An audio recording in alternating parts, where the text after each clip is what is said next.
Hello everyone, welcome to your English class.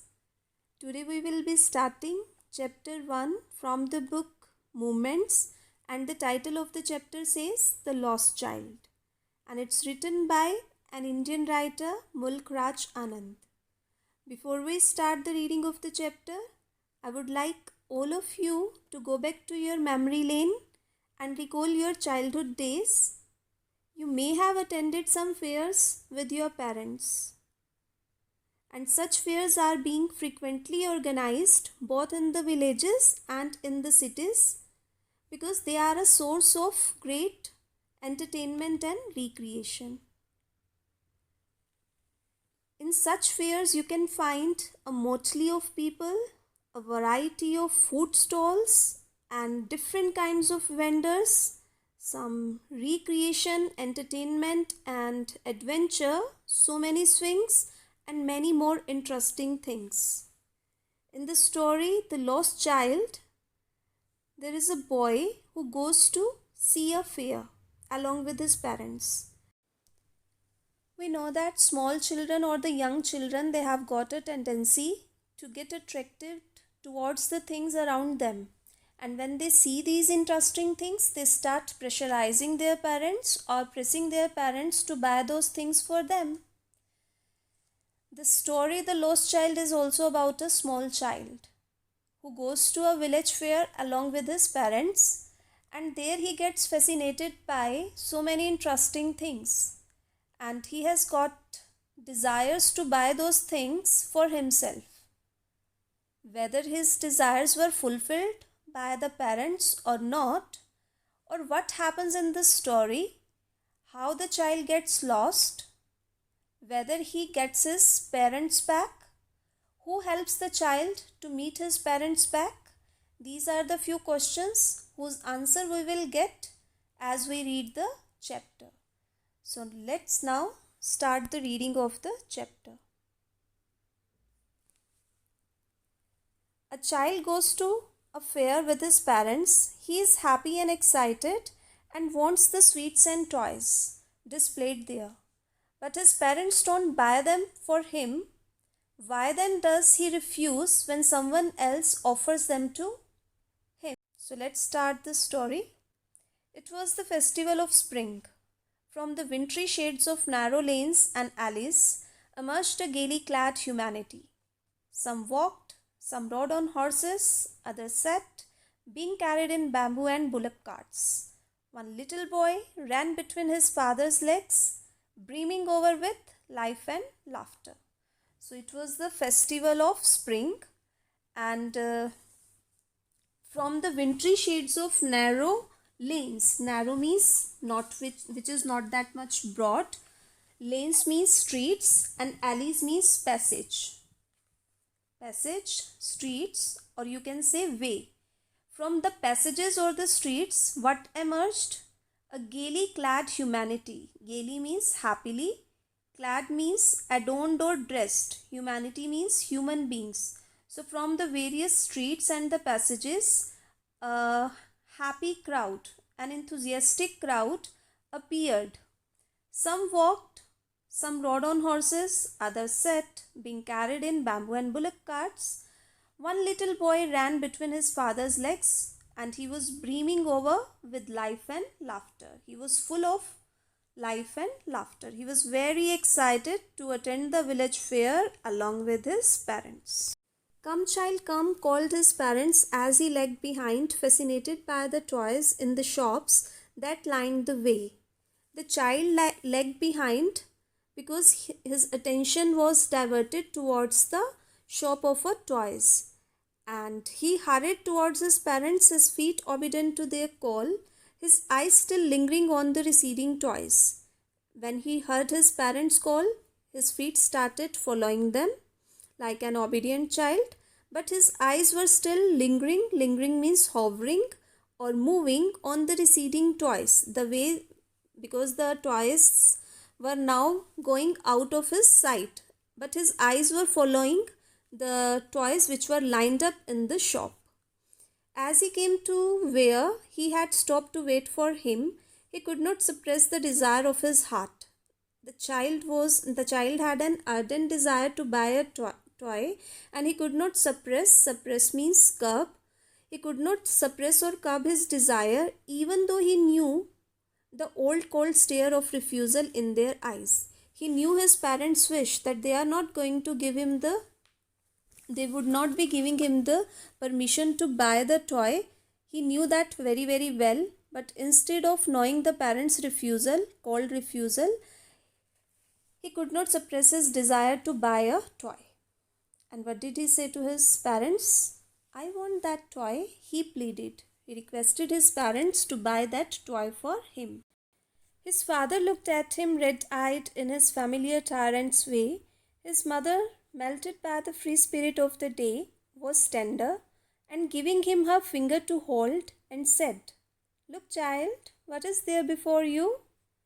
So when the child put his request before his parents, his father gave him a stern look, a rigid look, with his red eye, and in his familiar tyrant way. Tyrant means oppressors, or being a dictator, or like a Hitler's look. He gave a Hitler kind of look to his son, and his mother, who was very kind-hearted, who was very soft-hearted, she was melted by the free spirit of the day. She was very excited about the day, and she was very tender at heart. And she gave her finger to the child to hold and tried to divert his attention to somewhere else, from that toy to somewhere else. And what did she say? Look, child, what is there before you? It was a flowering mustard field, pale like melting gold as it swept across miles and miles of even length. So what was ahead of the child, or ahead of them? It was a flowering mustard field, and the entire field was covered with mustard flowers, which appeared that someone has covered the entire, or the miles and miles of land, with melted gold. It was such a fascinating sight, or it was such a beautiful sight. A group of dragonflies were bustling about on their gaudy purple wings, intercepting the flight of a lone black bee or butterfly in search of sweetness from the flowers. The next sight which caught the child's attention was a group of dragonflies which was bustling around about on their gaudy means very bright, purple wings, intercepting the flight of a lone black bee or the butterfly. The black bee or the butterfly, they were hovering, or they were moving from flowers to flowers in order to find the nectar, or you can call in order to search the sweetness of the flower.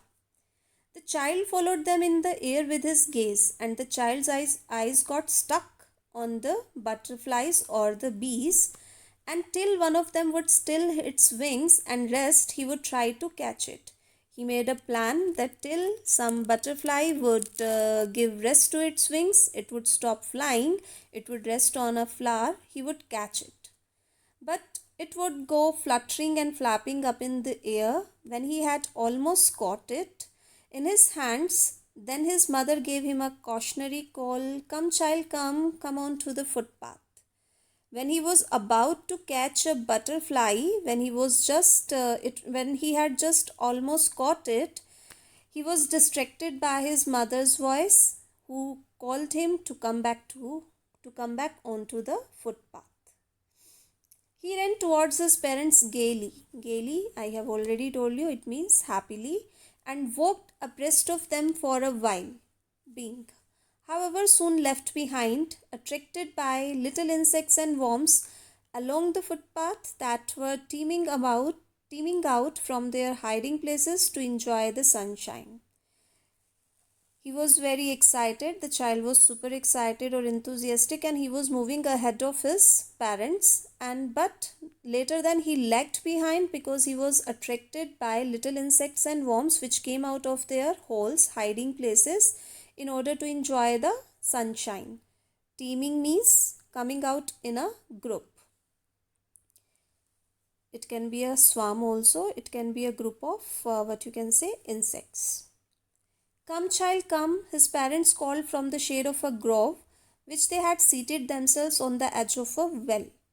Now the parents were sitting under a grove. That means grove is a place which is surrounded where there are so many trees, or you can call it or compare it with an orchard too. So they were seated there on the edge of a wall, and he called the child to join them, and after listening the voice of the parents, he ran towards them. A shower of young flowers fell upon the child as he entered the grove, and forgetting his parents, he began to gather the raining petals in his hands. Now the child got engrossed or got busy in collecting the petals which were falling from the branches of the trees in his hands, and he did not pay much attention towards his parents. But lo, he heard the cawing of doves and ran towards his parents, shouting, "The dove, the dove." The raining petals dropped from his forgotten hands, and suddenly his attention was again distracted towards the dove. He heard the cawing of the doves, and when he saw the doves, he shouted at his parents, "See, Papa, Mama, the dove, dove," and whatever the petals he has collected or he had collected in his hands, they fell from his hands. "Come, child, come," they called to the child, who had now gone running in the wild capers around the banyan trees, and gathering him up, they took the narrow, winding footpath which led to the fair through the mustard fields. Again, the parents called the child that, "Come back, we have to resume our journey to the village fair." And while passing through the wild capers around the banyan trees, capers means he was very excited. You know that the children jump and they move in their own way. They are not bothered about the surroundings. So in a very carefree manner, through around the banyan tree, he started moving with his parents. They took the narrow, winding up path which led to the fair through the mustard fields. I think that is enough for the day. The rest part of the reading we will be continuing in our next lecture.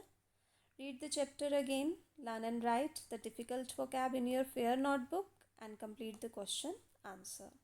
Have a great day.